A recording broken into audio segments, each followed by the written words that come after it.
নমস্কার বন্ধুরা, welcome to cricket and football hub. তো বন্ধুরা, এই ভিডিওতে তোমাদের মধ্যে বেশ কয়েকটা গুরুত্বপূর্ণ আপডেট নিয়ে আলোচনা করার আছে, সেহেতু এই ভিডিওটা একটু না স্কিপ করে তোমাদের পুরোটা দেখার অনুরোধ থাকলো। আর তোমরা যারা আমাদের এই চ্যানেলে প্রথমবার এসেছো তারা কিন্তু অবশ্যই ভিডিওতে লাইক দিয়ে আমাদের এই চ্যানেলটাকে সাবস্ক্রাইব করে রেখো, কারণ তুমি কিন্তু এখানে তোমাদের প্রিয় দলের সমস্ত রকম খেলার খবর সবার আগে পেয়ে যাবে। তো চলো আর দেরি না করে আজকের ভিডিওর মেইন টপিকগুলো নিয়ে আলোচনা শুরু করা যাক। সো ফার্স্ট অফ অল, যদি গতকালের ডুরান্ড কাপের ম্যাচ নিয়ে কথা বলা যায়, তো গতকাল এই মৌসুমের ডুরান্ডের অভিযান শুরু করলো defending champion north East United FC, যেখানে গতকাল নর্থ ইস্ট ইউনাইটেড এফসি তারা মুখোমুখি হয়েছিল মালয়েশিয়ান আর্মড ফোর্সেসের বিরুদ্ধে। আর গতকালের ম্যাচে আবারও নিজের চেনা পরিচিত ছন্দে শুরু করলো নর্থ ইস্ট ইউনাইটেড এফসির মরক্কান স্ট্রাইকার আলাদিন আজহারে। গতকালের ম্যাচে হ্যাট্রিক করে নর্থ ইস্ট ইউনাইটেড এফসিকে 3-0 গোলের ব্যবধানে একটা বড় জয় গতকাল এনে দেয় আলাদিন। এবং প্রথম ম্যাচেই হ্যাট্রিক করে আলাদিন সে কিন্তু এই মৌসুমের টপ গোল স্কোরারের তালিকায় তৃতীয় নম্বরে উঠে আসলো, যেখানে প্রথম দুই স্থানে রয়েছে ডায়মন্ড হারবার এফসির দুই স্ট্রাইকার ক্লেইটন এবং লুকা। তবে আলাদিন এই দুজনের থেকে একটা করে ম্যাচ কম খেলে তৃতীয় নম্বরে চলে এসেছে। মানে নর্থ ইস্ট ইউনাইটেড এফসির বাকি দুই ম্যাচে আলাদিন গোল করতে পারলে এই মরশুমেও কিন্তু আমরা আলাদিনকে আবারও টপ গোল স্কোরার হিসাবে দেখতে পেতে চলেছি। তো সত্যিই ভারতীয় ক্লাব ফুটবল সার্কিটে এই আলাদিনের লেভেলের স্ট্রাইকার খুব কম দেখা যায়, যে প্রথম মরশুম থেকেই নিজের জাত ছিনিয়ে আসছে। সেক্ষেত্রে এখন এটাই দেখার বিষয় হবে গত মরশুমের চ্যাম্পিয়ন দল নর্থ ইস্ট ইউনাইটেড এফসি তারা এই মরশুমেও নিজেদের চ্যাম্পিয়ন খেতাবটাকে ধরে রাখতে পারে নাকি। তো যাই হোক, এবার যদি ডুরান্ডের ইস্টবেঙ্গল ও মোহনবাগান এই দুই দলের পরবর্তী ম্যাচের টিকিটের বিষয়ে কথা বলা যায়, তো গতকাল ডুরান্ড ম্যানেজমেন্টের তরফ থেকে ইস্টবেঙ্গল ও মোহনবাগান এই দুই দলের পরবর্তী ম্যাচের অনলাইন এবং অফলাইন টিকিট সেল করার নোটিশ দিয়ে দেওয়া হয়েছে, যেখানে মোহনবাগান ভার্সেস বিএসএফ ম্যাচের অনলাইন এবং অফলাইন টিকিট দেওয়া চালু হয়ে গেছে গতকাল থেকেই। 2 তারিখ থেকে 4 তারিখ পর্যন্ত মোহনবাগান ক্লাবের বক্স অফিস থেকে তোমরা অনলাইন টিকিট রিডিম এবং অফলাইন টিকিট কাটতে পারবে বেলা 11টা থেকে 5টা পর্যন্ত। এর পাশাপাশি 2 তারিখ থেকে 4 তারিখ পর্যন্ত মোহামেডান স্পোর্টিংয়ের বক্স অফিস থেকেও তোমরা অনলাইন টিকিট রিডিম এবং অফলাইন টিকিট পেয়ে যাবে বেলা 11টা থেকে 5টা পর্যন্ত। সো যারা যারা মোহনবাগান ভার্সেস বিএসএফ ম্যাচের টিকিট কাটবে ভাবছো, তারা অবশ্যই নিজেদের টিকিটগুলো কালেক্ট করে নিও। অপরদিক দিয়ে আগামী 6 তারিখ ইস্টবেঙ্গল ভার্সেস নামধারীর মধ্যে যে ম্যাচটা রয়েছে, সেই ম্যাচের অনলাইন টিকিট রিডিম এবং অফলাইন টিকিট দেওয়া হচ্ছে আজ থেকে 6 তারিখ পর্যন্ত ইস্টবেঙ্গল ক্লাবের বক্স অফিস থেকে বেলা 11টা থেকে 5টা পর্যন্ত। এর পাশাপাশি বিবেকানন্দ যুবভারতী ক্রীড়াঙ্গন স্টেডিয়ামের বক্স অফিসেও আজ থেকে 6 তারিখ পর্যন্ত অনলাইন টিকিট রিডিম এবং অফলাইন টিকিট দেওয়া হবে বেলা 11টা থেকে 5টা পর্যন্ত। সো এই ম্যাচটাও তোমরা যারা যারা দেখতে যাবে ভাবছো, তারাও কিন্তু নিজেদের টিকিটটা কালেক্ট করে নিও। তো এবার যদি আইএসএলের বিষয় নিয়ে কথা বলা যায়, তো গতকালই তোমাদের জানিয়েছিলাম এই মরশুমের আইএসএলের অনুষ্ঠিত হওয়ার বিষয়ে কোনোরকম স্পষ্টতা না মেলায় ওড়িশা এফসি ম্যানেজমেন্ট তারা নিজেদের কন্ট্যাক্টেড বেশ কিছু প্লেয়ার এবং কোচিং স্টাফের সাথে বাধ্য হয়েই অনির্দিষ্টকালের জন্য নিজেদের চুক্তিটা ভাঙছে নিজেদের ফাইন্যান্সিয়াল দিকটা ম্যানেজ করার জন্য। আর এবার কিন্তু ওড়িশা এফসির দেখানো পথ ধরেই একই পথে হাঁটতে চলেছে চেন্নাইন এফসি ম্যানেজমেন্টও। গতকাল থেকে যেমনটা জানা গেছে, চেন্নাইন এফসি ম্যানেজমেন্ট তারাও তাদের বেশ কিছু স্টাফদের সাথে চুক্তি ছিন্ন করতে চলেছে, যাদের মধ্যে বিশেষভাবে রয়েছে তাদের যুব দলের হেড কোচ রজন মানি।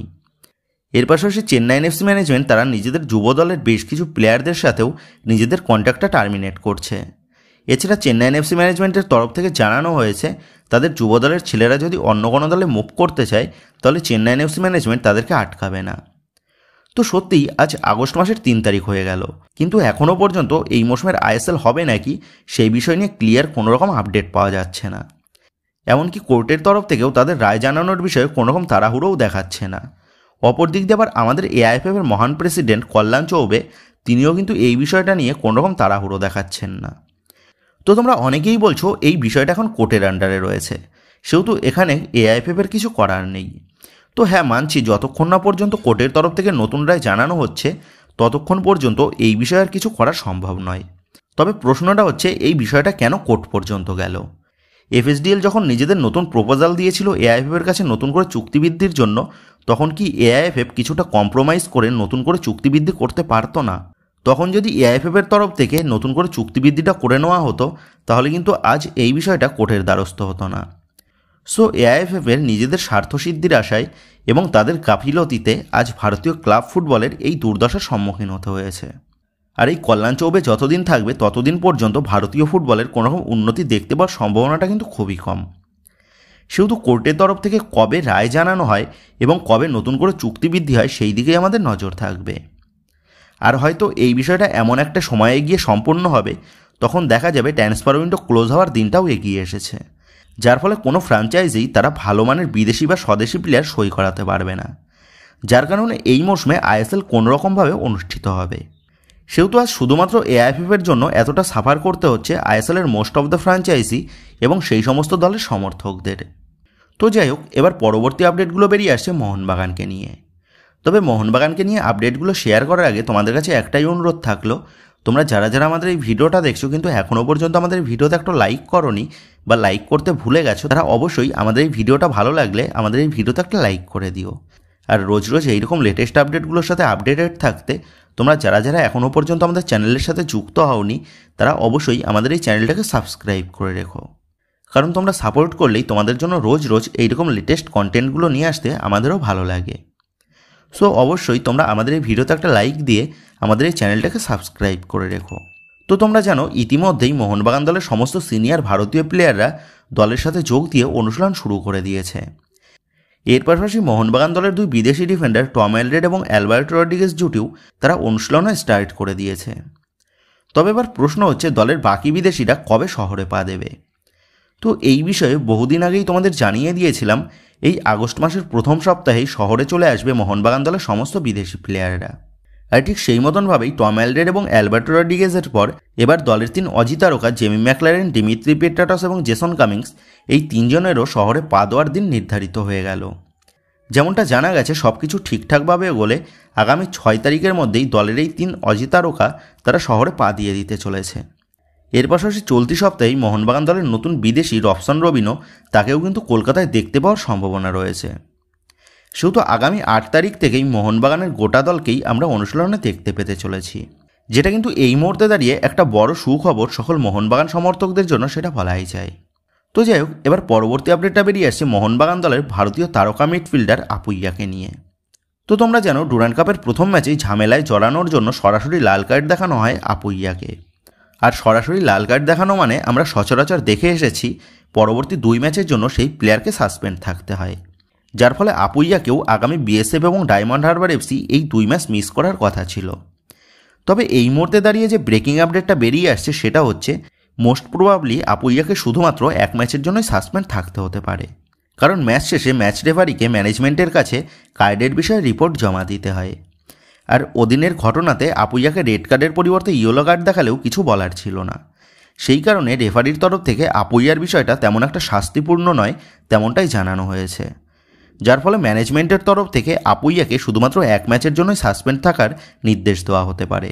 তবে এই বিষয়টা এখনও পর্যন্ত অফিসিয়ালিভাবে প্রকাশ্যে না আসার ফলে এখনই কিন্তু এই বিষয়টা 100% কনফার্ম বলা যাচ্ছে না। তবে অ্যাজ অফ নাও যতটা আপডেট, শুধুমাত্র বিএসএফ ম্যাচেই আপুইয়ার সাসপেন্ড থাকার সম্ভাবনাটা প্রবল। তো যাই হোক, এবার পরবর্তী আপডেটটা বেরিয়ে আসছে মোহনবাগান দলের ভারতীয় তারকা উইঙ্গার মনবীর সিংকে নিয়ে।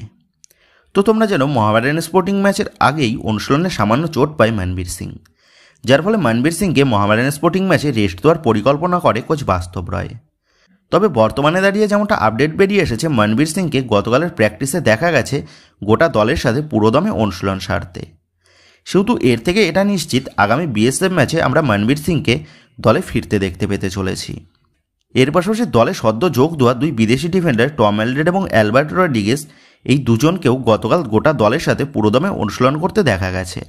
মোস্ট অফ দ্য টাইম যখন কোনো প্লেয়ার প্রথম দলের সাথে যোগ দেয় তখন কিন্তু তার ম্যাচ ফিট হয়ে উঠতে 2 থেকে 3 দিন সময় লেগে যায়। তবে টম এলড্রেড এবং অ্যালবার্টো রড্রিগেজ তারা দুজন যেহেতু ছুটির মাঝেই নিজের দেশেই অনুশীলনের মধ্যে ছিল, যার ফলে তাদের দুজনের ফিট হতে বেশি সময় লাগেনি। ইভেন অ্যালবার্টো রড্রিগেজ সে গতকাল এমনটাও জানায় যদি তাকে এখনই ম্যাচের মধ্যে নামানো হয় তাহলেও সে সেই ম্যাচটা খেলার জন্য প্রস্তুত। আর হবেই বা না কেন, কলকাতায় পা দেওয়ার আগে অ্যালবার্টো রড্রিগেজকে দেখা গেছে রিয়েল মাদ্রিদের তারকা ডিফেন্ডার রাউল অ্যাসেন্সিওর সাথে অনুশীলন সারতে। সো গত মরশুমের মতনই এই মরশুমেও মোহনবাগান দলের ডিফেন্স লাইনে টম এলড্রেড এবং অ্যালবার্টো রড্রিগেজের জুটিটা কতটা গুরুত্বপূর্ণ ভূমিকা পালন করে সেই দিকে আমাদের নজর থাকবে। তো বিদেশি ডিফেন্ডারের কথা বললে ইস্টবেঙ্গল দলের নতুন বিদেশি ডিফেন্ডার কেভিন সিবিলের বিষয়ে আলোচনা করলে যেমনটা গতকাল পর্যন্ত আপডেট জানা গেছে, কেভিন সিবিলে সে কিন্তু এখনও পর্যন্ত ম্যাচ ফিট হয়ে উঠতে পারেনি। গতকালের অনুশীলনে কেভিন সিবিল্লাকে দেখা গেছে সাইডলাইনের ধারে ফিজিওর তত্ত্বাবধানে রিহ্যাব সারতে। সেহেতু আগামী নামধারী ম্যাচে ইস্টবেঙ্গল দলের নতুন বিদেশি ডিফেন্ডার কেভিনকে দেখতে পাওয়ার সম্ভাবনাটা কিন্তু খুবই কম। আর এতদিন কলকাতায় এসেও কেভিনের এখনও পর্যন্ত ফুল ম্যাচ ফিট হয়ে উঠতে না পারাটা রীতিমতন ইস্টবেঙ্গল সমর্থকদের জন্য একটা চিন্তার বিষয়, সেটা বলাই যায়। সেহেতু কত তাড়াতাড়ি কেভিন সে ম্যাচ ফিট হয়ে ইস্টবেঙ্গল দলের ডিফেন্স লাইনে যোগ দেয় সেই দিকেই আমাদের নজর থাকবে। তো যাই হোক বন্ধুরা, এই ভিডিওতে এই আপডেট কটা নিয়েই তোমাদের মধ্যে আলোচনা করার ছিল। তো আশা করি ভিডিওটা তোমাদের ভালো লেগেছে। তো যদি ভিডিওটা ভালো লেগে থাকে তাহলে ভিডিওতে লাইক দিয়ে চ্যানেল সাবস্ক্রাইব করে পাশে থাকা বেল আইকনটা অবশ্যই প্রেস করে দিও। আর তোমরা যারা এখনও পর্যন্ত আমাদের সোশ্যাল মিডিয়া পেজের সাথে যুক্ত হওনি তারা নিচে ডেসক্রিপশন বক্সের লিঙ্ক থেকে আমাদের সোশ্যাল মিডিয়া পেজের সাথেও যুক্ত হয়ে যেতে পারো। কারণ এখন কিন্তু সমস্ত রকমের লেটেস্ট আপডেটগুলো সবার আগে আমাদের সোশ্যাল মিডিয়া পেজেই পোস্ট করা হয়। আর তোমরা এখন ফেসবুক এবং ইনস্টাগ্রামে গিয়ে তোমরা আমাদের এই চ্যানেলের নাম লিখে সার্চ করলেও তোমরা কিন্তু আমাদের ফেসবুক এবং ইনস্টাগ্রাম পেজটাও খুঁজে পেয়ে যাবে। সেক্ষেত্রে তোমার প্রিয় দলের সমস্ত রকম লেটেস্ট আপডেট সবার আগে জানার জন্য এবং আমার সাথে সরাসরি যে কোনো বিষয়ে কথা বলার জন্য তোমরা অবশ্যই আমাদের সোশ্যাল মিডিয়া পেজের সাথে যুক্ত হয়ে যেও। তো বন্ধুরা, এই ভিডিওটা এটুকুই ছিল। তো আসি বন্ধুরা, দেখা হচ্ছে পরের ভিডিওতে।